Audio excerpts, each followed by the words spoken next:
Hello students, let's discuss error calculations involving independent errors.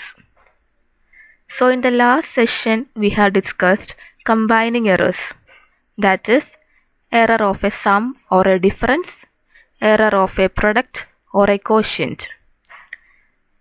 So in the case of error of a sum or difference, we obtained delta f equal to delta x plus delta y.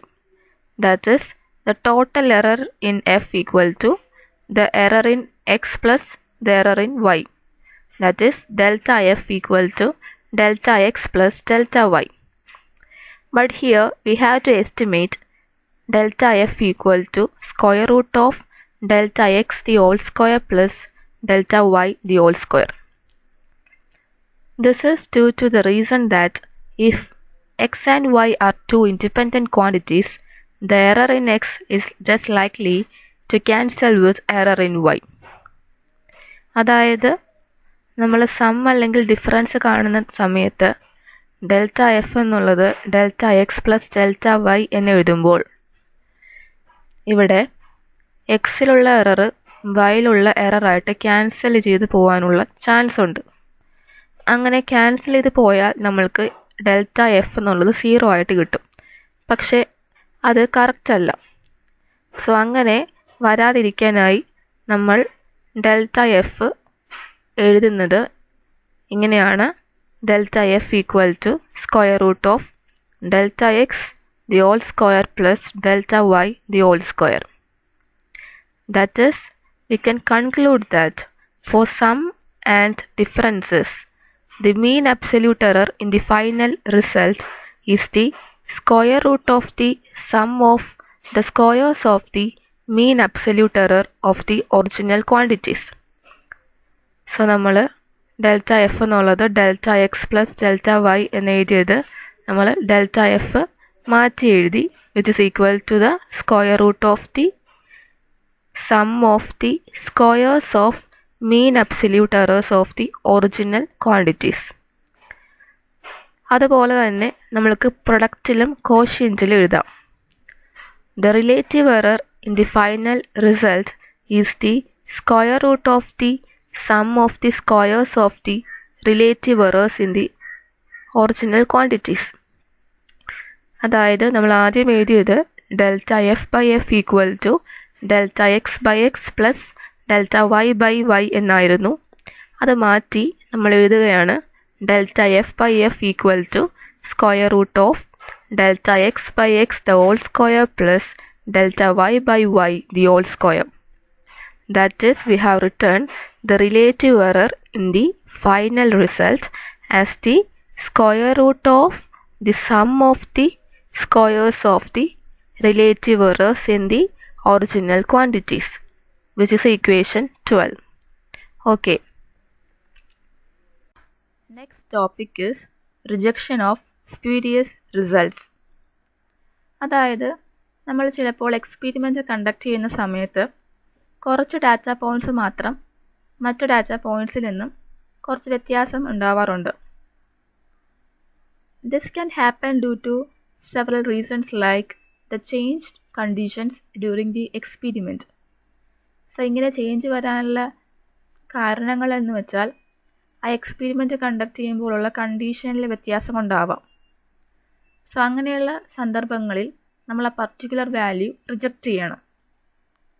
പക്ഷേ ചില സമയത്ത് എക്സ്പെരിമെൻറ്റിൻ്റെ conditions എല്ലാം similar ആയിരിക്കും, എന്നാലും ചില വാല്യൂസിന് മറ്റ് വാല്യൂസിനേക്കാളും വളരെയധികം വ്യത്യാസം ഉണ്ടാവാറുണ്ട്. സോ അങ്ങനെയുള്ള സമയത്ത് നമ്മൾ ആലോചിക്കണം ആ വാല്യൂ ആക്സെപ്റ്റ് ചെയ്യണോ അല്ലെങ്കിൽ റിജക്റ്റ് ചെയ്യണോ എന്നുള്ളത്. So even if all the data values are measured carefully, there is a finite small probability that a value may differ considerably from the mean value. അതായത് എല്ലാ ഡാറ്റ വാല്യൂസും നമ്മൾ കെയർഫുള്ളായിട്ടാണ് മെഷർ ചെയ്തെങ്കിലും എപ്പോഴും ഒരു ചെറിയ പ്രോബബിലിറ്റി ആ വാല്യൂ മീൻ വാല്യൂയിൽ നിന്നും വ്യത്യാസമാവാനുള്ള ഒരു ചെറിയ പ്രോബബിലിറ്റി ഉണ്ടാവാറുണ്ട്. ഇതെന്നുള്ളത് റാൻഡം എററിൻ്റെ ഒരു ക്യാരക്ടറിസ്റ്റിക്കാണ്. സോ ഇങ്ങനെ വരുമ്പോൾ നമ്മൾ തീരുമാനിക്കണം ആ ഡീവിയേറ്റ് ചെയ്ത വാല്യൂ റിജക്റ്റ് ചെയ്യണോ അല്ലെങ്കിൽ ആക്സെപ്റ്റ് ചെയ്യണോ എന്നുള്ളത്. So if the number of observations is very large, നമ്മളുടെ ഒബ്സർവേഷൻസ് നമ്മൾ വളരെയധികം എടുത്തിട്ടുണ്ടെങ്കിൽ we need not reject the widely deviating data point. അങ്ങനെ വന്ന സന്ദർഭങ്ങളിൽ നമുക്ക് ആ ഡാറ്റ പോയിന്റ് റിജക്റ്റ് ചെയ്യേണ്ട ആവശ്യമില്ല. Because the data value will be evenly spaced around the mean value. അതായത് മീൻ വാല്യൂവിന് ഈവൻ ആയിട്ടായിരിക്കും ആ ഡാറ്റ വാല്യൂസ് ഡിസ്ട്രിബ്യൂട്ട് ചെയ്തിരിക്കുന്നത്. സോ നമ്മൾ എക്സ്പെരിമെൻറ്റ് റിപ്പീറ്റ് ചെയ്ത് കുറേ അധികം ഒബ്സർവേഷൻസ് എടുത്തിട്ടുണ്ടെങ്കിൽ മോസ്റ്റ് ഡീവിയേറ്റ് ചെയ്തിരിക്കുന്ന ഡാറ്റ പോയിന്റ് നമ്മൾക്ക് റിജക്റ്റ് ചെയ്യേണ്ട ആവശ്യമില്ല. പക്ഷേ if the number of observations is finite, A widely divergent data point will not be cancelled by a similar value occurring on the other side of the mean value. In this case, the data appearing spurious is to be rejected because otherwise it would lead to an incorrect determination of the result. അതായത് observations finite ആയിട്ടാണ് എടുക്കുന്നതെങ്കിൽ ആ widely divergent ആയിട്ടുള്ള data point നമ്മൾ cancel ചെയ്ത് കളയണം, നമ്മൾ reject ചെയ്യണം. റിജക്റ്റ് ചെയ്തില്ലെങ്കിൽ നമ്മളുടെ ഫൈനൽ ആൻസർ ഇൻകറക്റ്റ് ആയിരിക്കും. So this is all about the rejection of spurious results. Next topic is reporting errors using standard deviation. When a measurement is repeated many times, we can see that the measured values are grouped or distributed around the mean value. അതായത് നമ്മളൊരു measurement കുറേ തവണ repeat ചെയ്ത് നമ്മളത് എടുക്കുമ്പോൾ നമ്മൾക്ക് കാണാം ആ സെറ്റ് ഓഫ് വാല്യൂസ് മീൻ വാല്യൂവിൻ്റെ ചുറ്റുമായിരിക്കും ഡിസ്ട്രിബ്യൂട്ട് ചെയ്തിരിക്കുന്നത്.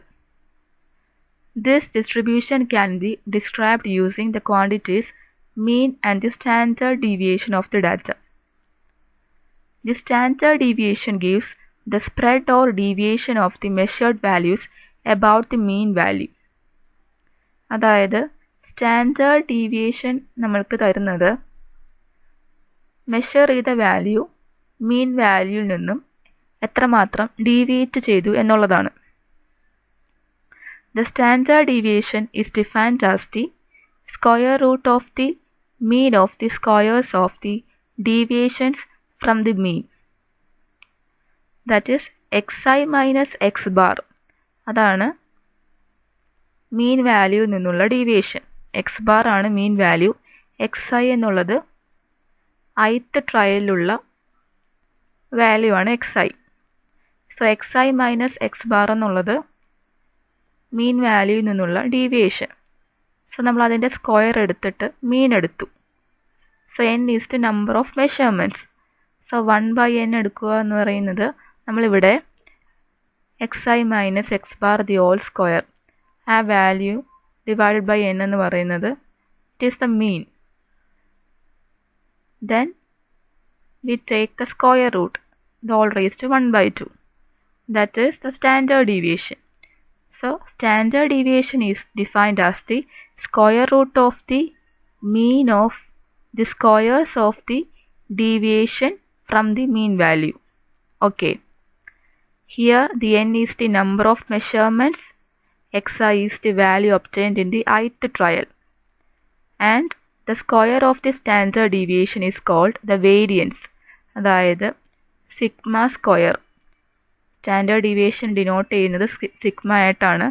സിഗ്മ സ്ക്വയർ ആണ് variance. The square of the standard deviation is called the variance.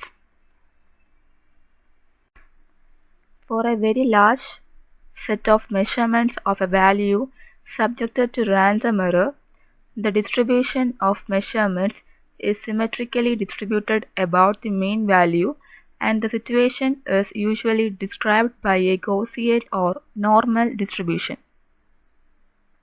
അതായത് നമ്മളുടെ മെഷർമെൻറ്റ്സ് വലിയ ലാർജ് ആണെങ്കിൽ നമ്മൾക്ക് അത്തരത്തിലുള്ള ഡിസ്ട്രിബ്യൂഷൻസ് ഗോസിയൻ അല്ലെങ്കിൽ നോർമൽ ഫങ്ഷൻസ് യൂസ് ചെയ്ത് ഡിസ്ക്രൈബ് ചെയ്യാം.